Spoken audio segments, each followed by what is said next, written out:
Olá, pessoal, sejam bem-vindos e bem-vindas para juntos tomarmos mais um café com teologia. Nesta oportunidade, especificamente, é um café com teologia e com espiritualidade. A espiritualidade é um assunto sempre presente na teologia, não apenas quando nós refletimos sobre algum texto da Bíblia, porque de alguma maneira todas as reflexões teológicas elas também possuem esse viés de espiritualidade, porque elas contribuem para que a gente amadureça, aprenda cada vez mais, para que a gente aprofunde o nosso conhecimento sobre os assuntos teológicos e, consequentemente, isso também nos leva a ter uma prática de espiritualidade mais amadurecida, mais aprofundada, mais consciente, o que é bastante importante a cada dia. Você, se ainda não é inscrito ou inscrita desse canal, faça isso, clique ali, inscreva-se, ative todas as notificações, assim você não perde nenhum dos conteúdos que a gente produz por aqui nesse canal. Você também pode clicar aqui na descrição desse vídeo e ver todos os cursos, e-books e livros que nós temos à sua disposição. E hoje eu quero ler com você uma passagem que se encontra no Evangelho de Mateus. Estou lendo aqui com essa bela versão e prática versão do Novo Testamento da editora Paulinas, e eu vou ler com vocês o Evangelho de Mateus, o capítulo 25, do versículo 1 ao 13, dizendo o seguinte: Então o reino dos céus se assemelhará a 10 jovens que, tendo pegado suas lâmpadas, saíram ao encontro do noivo. 5 delas eram insensatas e 5 eram prudentes. As insensatas, ao pegarem suas lâmpadas, não levaram azeite consigo. As prudentes, pelo contrário, levaram frascos de azeite, além de suas lâmpadas. Como o noivo se demorava, todas ficaram com sono e dormiram. No meio da noite ouviu-se um grito: Eis o noivo, saí ao seu encontro. Então todas aquelas jovens levantaram-se e puseram-se a preparar suas lâmpadas. As insensatas disseram às prudentes: Dai-nos um pouco de vosso azeite, pois nossas lâmpadas se apagam. Mas as prudentes responderam: Não, porque não bastaria para nós e para vós. É melhor irdes aos que vendem para comprá-los para vós. Mas enquanto elas foram comprá-lo, o noivo chegou, e as que estavam preparadas entraram com ele na sala do banquete de bodas, e a porta foi fechada. Mais tarde também chegaram as outras moças e disseram: Senhor, Senhor, abre-nos. Mas ele respondeu: Amém, eu vos digo, não vos conheço. Vigiai, portanto, pois não sabeis nem o dia e nem a hora. Esta é uma passagem tipicamente de Mateus, tipicamente da mentalidade de Mateus, que pensava como um judeu, que pensava como alguém que está imbuído das culturas, dos costumes, das cerimônias judaicas. Essa passagem ela não se repete em nenhum dos outros evangelhos, nem mesmo nos sinóticos. E apenas o evangelho de Mateus propõe parábolas como essa, das 10 moças, como a parábola das bodas do filho do rei, que são parábolas que demonstram uma separação entre os que serão salvos e os que não serão salvos, entre os que entrarão para as bodas do filho do rei, para as bodas do noivo, e aqueles e aquelas que ficarão de fora deste acontecimento. Isso é bem típico da mentalidade judaica, é bem típico da cultura religiosa judaica apocalíptica que foi formada ao longo dos anos e que pensa e que crê na separação dos justos e dos injustos, dos fiéis e dos infiéis. E essa passagem, apesar dessas características muito próprias de Mateus e da sua mentalidade, ela tem para a gente uma reflexão bastante interessante sobre a prudência na espiritualidade, sobre estarmos prontos, estarmos preparados para os momentos que a espiritualidade nos chama, para pensarmos nessa espiritualidade como algo muito além do que um mero momento, um mero encontro, um mero evento, um mero dia de hora marcada, mas para algo que se expande para a nossa vida como um todo, mas nos acompanha durante a nossa vida e durante a nossa vida caminha para a maturidade, caminha para o aprofundamento, caminha para o desenvolvimento a cada dia, a cada oportunidade. Nessa parábola é proposto um encontro, a bodas de um noivo.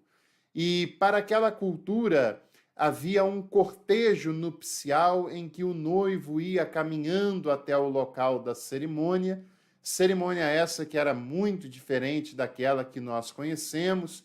Era uma cerimônia marcada por festas, por danças, por comidas, bebidas, celebrações, que em alguns momentos poderiam durar alguns dias, inclusive. Não eram raras festas de bodas que duravam 7, 14 dias, ou algo dentro dessa média. Era uma festa duradoura, né?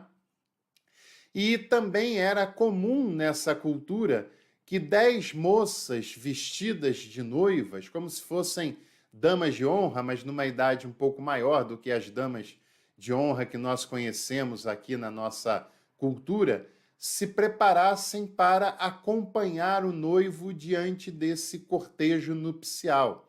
Elas esperavam o noivo no lugar onde ele se aprontava e iam caminhando com ele até chegar no local das bodas.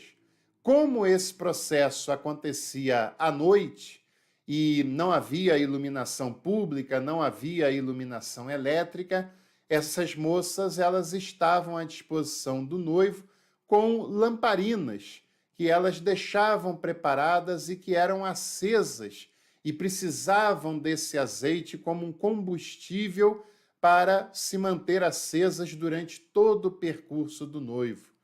Só que você já foi numa festa de casamento, diferentemente daquela cultura hoje, no nosso país, na nossa cultura cristã principalmente, a celebração do casamento é centrada na noiva, e é legal que assim o seja, é interessante que assim o seja, e você certamente sabe que casamento nunca começa na hora exatamente marcada, né? E você já deve ter ido também em casamentos em que a noiva demorou mais do que aquele atraso que a gente já imagina que vai acontecer, daquele fuso horário que a gente considera natural. Provavelmente você já foi em casamento em que a noiva atrasou 1 hora e meia, 2 horas, né? E o que acontece mesmo que as pessoas, que os convidados se sentem um pouco desconfortáveis, acham que está demorando demais quando passa de 1 hora e meia de atraso, as pessoas continuam esperando a chegada da noiva, porque sabem que aquele é um momento solene, aquele é um momento festivo, aquele é um momento de uma celebração marcante, única na vida daquele casal, na vida da família do casal, na vida daqueles que estão ali acompanhando essa cerimônia. E algo parecido, de certa maneira, acontecia naquela época, só que o centro da celebração era o noivo. E por mais que ele demorasse, por mais que ele não tivesse hora marcada, essas moças que o acompanhavam tinham que estar à disposição, tinham que estar preparadas para o que pudesse vir a acontecer. Se ele saísse imediatamente, elas estavam prontas, se demorasse, elas estariam prontas. E essa passagem conta uma boda hipotética de um noivo que atrasou muito, né? Pelo menos aos olhos das pessoas que ali estavam, principalmente aos olhos daquelas moças. Ele atrasou bastante, o tempo passou muito, e passou ao ponto delas ficarem cansadas e adormecerem. Perceba que esse texto separa essas noivas em 5 noivas, em 5 moças que eram prudentes, que eram atentas, que estavam animadas com aquela festa, que estavam dedicadas àquela festa, e outras 5 que eram insensatas, imprudentes, nécias, malucas, conforme você queira, essas palavras são sinônimas. Noivas que não estavam tão preparadas assim, estavam descomprometidas, estavam desatentas, né? E não deram a essa ocasião e ao que elas deveriam fazer a seriedade que era pedido a elas, a seriedade que era exigido delas naquele momento. Mas olha que dado interessante. Todas elas, mesmo as prudentes, sentiram-se cansadas, sentiram sonolentas, chegaram a adormecer durante aquela espera. E independente de qual tipo de postura que você tem, mesmo sendo você uma pessoa espiritualizada, mesmo sendo você uma pessoa zelosa, temente, amorosa, você também pode se cansar. Você também pode ficar sonolenta em algum momento dessa trajetória. Você pode até vir a dormir durante algum momento dessa trajetória, porque isso faz parte da sua humanidade, isso faz parte da trajetória de todos os seres humanos, isso faz parte desse processo em que nós vivemos aqui ao longo desses preparativos para as bodas. Não é o fim do mundo, não é um desespero, não será um crime se você passar por isso. Agora lembre-se que o que de fato diferenciou essas moças eram o preparo inicial que umas tiveram e que as outras não tiveram. O tempo passou e aquelas prudentes permaneciam tendo azeite para acompanhar o cortejo daquele noivo. E as outras moças não tinham azeite suficiente, provavelmente porque acharam que o noivo tinha que estar à disposição delas, e não elas à disposição do noivo, porque acharam que o noivo tinha que vir no momento em que elas acharam que tinha que vir, e não no momento em que ele veio de fato. Eram pessoas que queriam que tudo fosse voltado para elas. E chegou um momento em que elas se aperceberam que não tinham azeite suficiente para acompanhar o cortejo daquele noivo e que elas corriam o risco de não conseguirem entrar onde era o objetivo de todas elas. E elas foram até as prudentes, falando: separe para mim um pouco disso, me dê aqui um pouco desse azeite. E as prudentes responderam: não, nós não faremos isso, porque senão todas nós vamos ficar pelo meio do caminho. É muito interessante pensar nessa resposta, porque a Bíblia, o Evangelho, ele nos ensina a compartilhar, a sermos generosos, a sermos bondosos com as pessoas, mas tem experiências na vida que são intransferíveis, tem responsabilidades que são intransferíveis, que é a pessoa que deve zelar por essa responsabilidade. Porque se você tenta socorrer uma pessoa desesperada que está se afogando, serão 2 afogados e não apenas uma pessoa afogada. Os experientes em salvamento de afogamento esperam o desesperado se cansar para que não tenha força suficiente para afundá-lo junto com ele. E assim ele pode fazer o devido resgate sem colocar a sua própria vida em risco e sem condenar a vida do afogado à morte, praticamente. E aquelas moças prudentes percebem que, se elas compartilham do azeite, todas vão ficar pelo meio do caminho. Não é a solução adequada para aquele problema. Elas não vão conseguir resolver a irresponsabilidade das outras, assumindo a sua irresponsabilidade. Então, é necessário que a gente saiba que tem responsabilidades e experiências que são intransferíveis, que é nossa, e ninguém pode fazer por nós. E nós não podemos fazer por outras pessoas. Que essas responsabilidades precisam ser abraçadas e aceitas e encaradas por cada um de nós, por cada uma de nós. Aquelas moças tinham azeite, tinham a garantia de que aquele algo precioso duraria enquanto durasse o cortejo. E a lição moral dessa passagem é que nós não sabemos durante quanto tempo devemos ficar à disposição do noivo. Nós não sabemos quando começará o cortejo para as núpcias do noivo.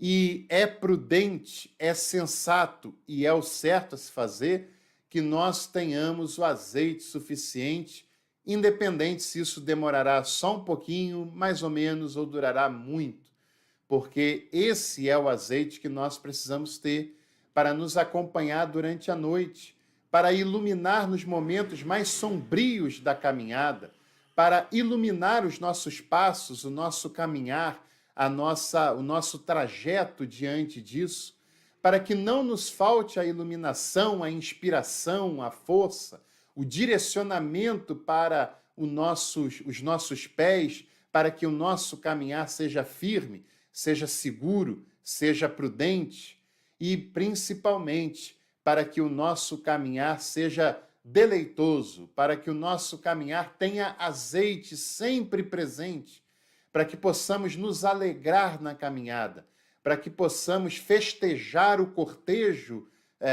festivo do noivo, para que possamos desfrutar de um cortejo que caminha para uma celebração, para uma festa, para a festa de núpcias dos noivos. E isso só pode acontecer se o azeite não nos faltar durante todo o momento dessa nossa trajetória. Que nós sejamos como as prudentes, que tinham azeite para todo o momento, e mesmo que isso tenha atrasado, elas estavam prontas. Mesmo que elas tenham se cansado, dormido, ficado sonolentas, no momento oportuno, o azeite estava lá e elas foram capazes de celebrar o cortejo nupcial, as festas do noivo e fizeram parte daquela grande celebração. Esse é um segredo importante para o qual o texto bíblico nos convida a celebrarmos também. E se você gostou, deixe sua curtida, inscreva-se no canal, fique atento e atenta para a nossa programação semanal. E, é claro, nós desejamos a você, a sua família, a sua casa, uma semana de paz, de tranquilidade. Eu espero que tenhamos todos nós paz e alegria e celebração em nossos dias a cada momento. Um abraço e até o próximo Café com Teologia.